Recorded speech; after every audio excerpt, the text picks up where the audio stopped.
সবাইকে আবারও স্বাগত জানাই নতুন একটা এপিসোডে। এই এপিসোডটি প্রায় 1 বছর আগে রেকর্ড করা হয়েছিল, কিন্তু হার্ড ড্রাইভে হারিয়ে যাওয়ায় আমি এটার এডিটিং করতে ভুলেই গিয়েছিলাম। ড্রাইভটা ঘাঁটতে ঘাঁটতে হঠাৎই এই আনএডিটেড কন্টেন্টটা খুঁজে পেলাম, আর তাই ভাবলাম আজকেই এটা আপনাদের সামনে তুলে ধরি।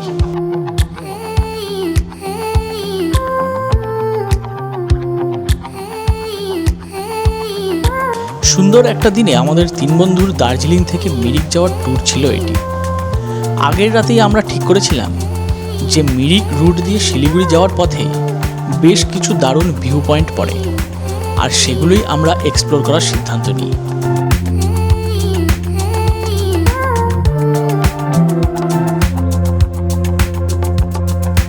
বিভিন্ন ভিউ পয়েন্টগুলির মধ্যে জনপ্রিয় জায়গাগুলি তো আপনারা অনেকেই চেনেন, যেমন লেপচা জগৎ পাইন ফরেস্ট, সীমানা ভিউ পয়েন্ট, নেপালের পশুপতি ফাটক, গোপালদারা টি গার্ডেন আর মিরিক লেক। কিন্তু এবার আমি আপনাদের আরও কিছু জায়গা দেখাবো, যার মধ্যে একটি অফবিট জায়গা হলো মাঝি দুরা, যেটিকে দার্জিলিংয়ের পেহেলগামও বলা হয়।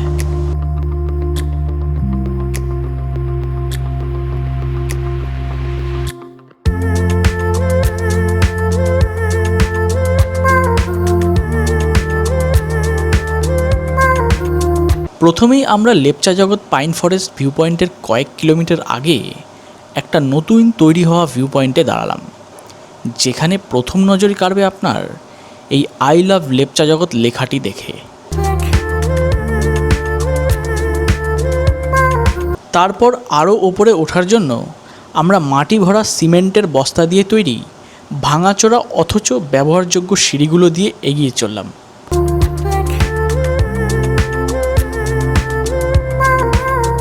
সামনে হোমস্টেও আছে, সামনে পাইন ভিউ হোমস্টে, আর ওই পাহাড় দেখা যাচ্ছে দূরে। আরও উপরে কত দূর যাচ্ছে দেখি।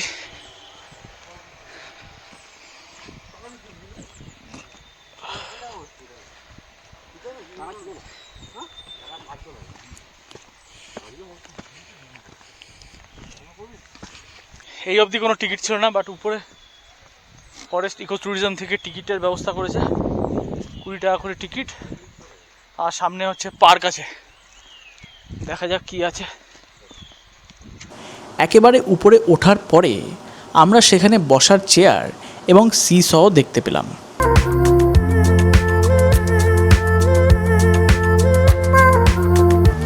পাইন গাছ আর মেঘেদের নিজের মধ্যে কথা বলা দেখতে দেখতে এখানে আপনি খুব সুন্দর সময় কাটাতে পারবেন। দিনটা বেশ মেঘলা ছিল, আর সেজন্য কাঞ্চনজঙ্ঘা দেখাই যাচ্ছিল না। এখন আমরা লেপচা জগৎ পাইন ফরেস্ট ভিউ পয়েন্ট পার হচ্ছি, যেখানে গাছের শিকড় ধরে উপরে উঠলে একটা শুকনো লেক দেখা যায়। এখানে পর্যটকদের গাড়ির লাইন সত্যি নজর কাড়ার মতন ছিল।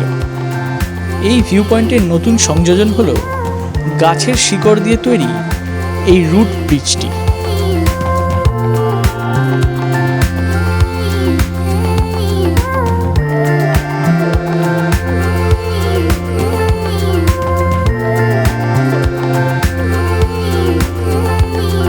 প্রকৃতির এই অপূর্ব সৃষ্টি দেখতে খুব সুন্দর লাগছে।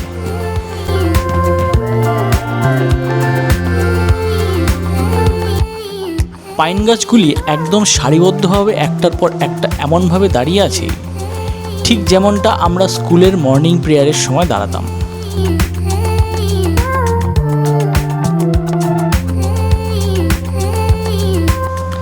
এখন আমরা পৌঁছে গিয়েছি সীমানা ভিউ পয়েন্টে, যেখান থেকে সান্দাকফু যাওয়ার রাস্তা দেখা যায়।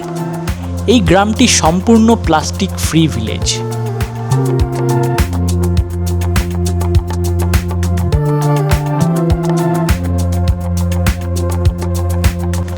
চলুন সীমানা ভিউ পয়েন্টের কাছের এই বাজারটি ঘুরে দেখা যাক। এখানে অনেক দোকানপাট আছে। আমরা সেখানে নেপালের তৈরি বিভিন্ন ধরনের টফি ও লজেন্স দেখতে পেলাম, যেমন মার্শমেলো। তোমাদের দেখাচ্ছি, স্পেশালি চকলেট বেশি পাওয়া যাচ্ছে, আর নেপালের কারেন্সি, নেপালের কিছু সভিনিয়ার এগুলো পাওয়া যাচ্ছে। মার্শমেলো और ये सब 5 रुपए 2 रुपए ₹2 এটা নাও তো। उसका पैकेट में है तो 150 का भी है। नहीं, उतना कौन लेगा? का भी है। उसमें लीजिए ना तो ₹2। 80 पीस होता है इसमें। इसमें 80 पीस। हाँ। 120 का भी है 200। তারপর আঁকাবাঁকা পাহাড়ি রাস্তা ধরে আমরা আমাদের পরবর্তী পয়েন্টের উদ্দেশ্যে রওনা দিলাম।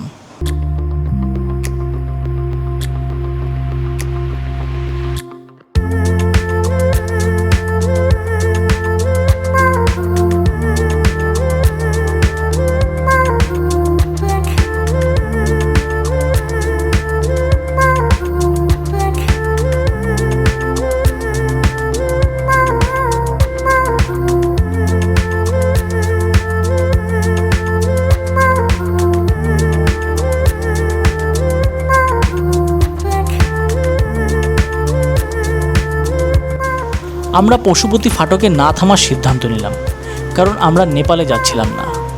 আপনিও যদি পশুপতি ফাটকের কাছে অবস্থিত পশুপতি মার্কেট বা নেপালে না যান, তবে শুধু শুধু সেখানে সময় নষ্ট না করাই ভালো।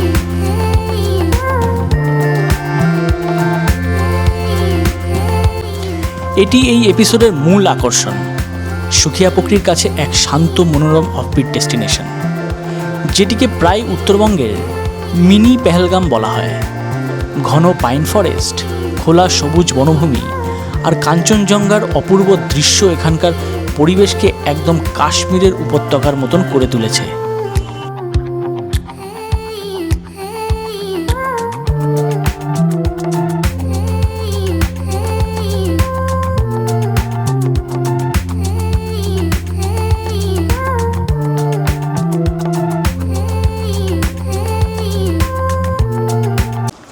সেখানে কিছু সময় কাটিয়ে আমরা পরবর্তী গন্তব্যের দিকে রওনা হলাম।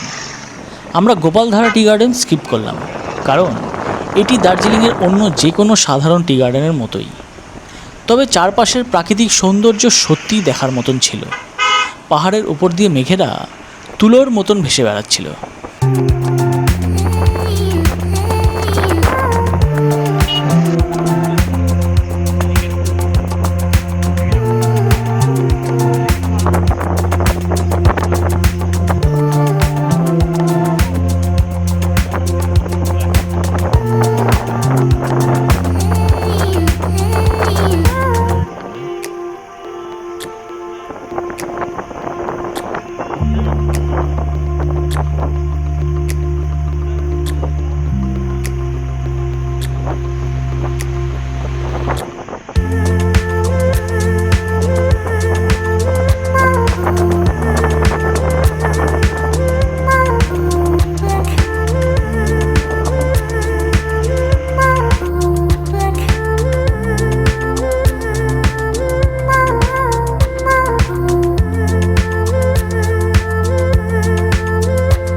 অবশেষে আমরা পৌঁছে গেলাম মিরিক লেক।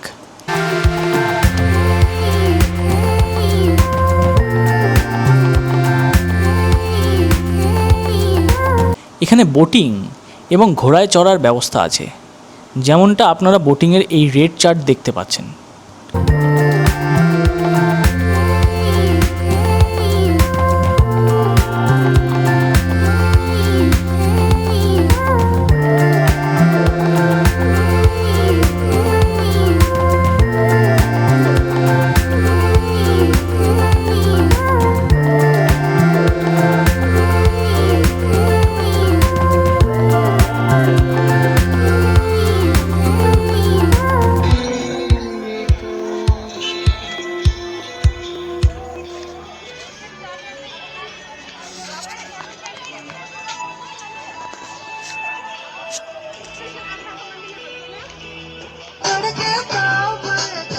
শিকারা থেকে শুরু করে স্পিডবোট সব কিছুই এখানে মিলবে।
এটি হলো ঘোড়ার চড়ার জোন। চলুন এখানকার রেড চার্টটা আপনাদের একবার দেখিয়ে দিই।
ঢুকলাম যখন তখন ভালো ছিল, এখন একটু গরম পড়ে গেছে। মিরিকেও এরকম গরম পড়বে সেটা ভাবতে পারিনি ফার্স্ট। বোটিংটা করার খুব ইচ্ছে ছিল, কিন্তু বোটিং এ এত ভিড় মানে 1.5 ঘন্টা লেগে যাবে আমাদের লাইন আসতে। তো বোটিং করলাম না, বেরিয়ে আসলাম। ভাবলাম যে ওই সাইডটা গিয়ে একটু নেচারের সুগন্ধ নেবো। এত ঘোড়ার গন্ধ রে বাপতে, মানে বমি হয়ে যাবে। এইসবই খেয়েছি সদ্যমাত্র। পালাও, চলো চলো চলো। আরেকটা জিনিস, ওই এটা বলে যাও। কোনটা? দার্জিলিং এর যে তোমার পেহেলগামের মতন যে দৃশ্য যে দেখা যাচ্ছিল সেই জায়গাটা ইউনিক, ওটা ইউনিক। মানে হ্যাঁ, ওটা দার্জিলিং থেকে পুরো দার্জিলিং ঘুরলাম, মিরিক ঘুরলাম, বেস্ট পয়েন্ট লাগলো ওইটা। মানে চারদিকে মানে 360 ডিগ্রি পাওয়ার, দারুণ লেগেছে। হ্যাঁ সত্যি, কারণ হচ্ছে আমি ওই রাস্তা দিয়ে অনেকবার আসা যাওয়া করেছি, বাট আমি কোনোদিন ওরকম পয়েন্ট দেখিনি। ওই পয়েন্টটা নতুন মানে হয়েছে আর কি। ঠিক আছে, তো তোমাদের আমি জায়গাটা দেখালাম। তোমরা যখনই কোনো গাড়িতে ওই মিরিক হয়ে শিলিগুড়ি নামবে, সেক্ষেত্রে তোমরা গাড়ি ড্রাইভারকে বলবে যে কাশ্মীরের যে পেহেলগামের মতন যে জায়গাটার নামটা তোমরা দেখেইছো, এছাড়া আমি ডেসক্রিপশনে দিয়ে দেবো, আই লাভ নেপাল লেখা আছে। ঠিক আছে, তো সেখানে তোমরা একবার স্টে করবে, একবার দাঁড়াবে, দাঁড়িয়ে তোমরা ভিউয়ের এনজয়টা করবে। আমি কিছু স্ক্রিনশট আমি দিয়ে দিচ্ছি, যে আমাদের যা ফটো তুলেছিলাম সেই ফটোর যে কিছু শট দিয়ে দিচ্ছি, সেটা দেখো তোমরা কতটা সুন্দর এসছে। বেস্ট জায়গা, ওটা বেস্ট জায়গা। আর দেখো এখানে অ্যাজ ইউজুয়াল বোটিং হচ্ছে সুন্দর। আমাদেরও ইচ্ছে ছিল, হ্যাঁ, কিন্তু লাইনের জন্য হলো না। আর বোটিংয়ের যা রেট সবটা দেখিয়ে দিয়েছি তোমাদের। ঠিক আছে, আর সময় ঘড়ি বলছে এখন 2:15। তো আমরা এখান থেকে বেরিয়ে যাব টুয়ার্ডস শিলিগুড়ি। তো তোমাদের আমি অনেকগুলো স্পট দেখালাম। তোমরা যখন দার্জিলিং থেকে নামবে টুয়ার্ডস শিলিগুড়ি মিরিক হয়ে, তখন কি কি স্পট তোমরা ভিজিট করবে আর কি। ঠিক আছে, তাহলে এই বলে আমি শেষ করলাম আজকের এই ব্লগটা। তোমাদের কেমন লাগলো আজকের এই ব্লগটা অবশ্যই জানিও। ইনফরমেশন তোমরা কতটা পেলে, তোমাদের কতটা ইনফরমেটিভ লাগলো সেটাও অবশ্যই কমেন্ট করো। ঠিক আছে, এই বলে আমি আজকে অফ হচ্ছি। তোমাদের সাথে আবার দেখা হবে খুব শিগগিরই। ঠিক আছে, টাটা, বাই বাই। আর হ্যাঁ, সাবস্ক্রাইব করতে ভুলো না কিন্তু। ঠিক আছে, বাই বাই বলে দাও। Bye bye.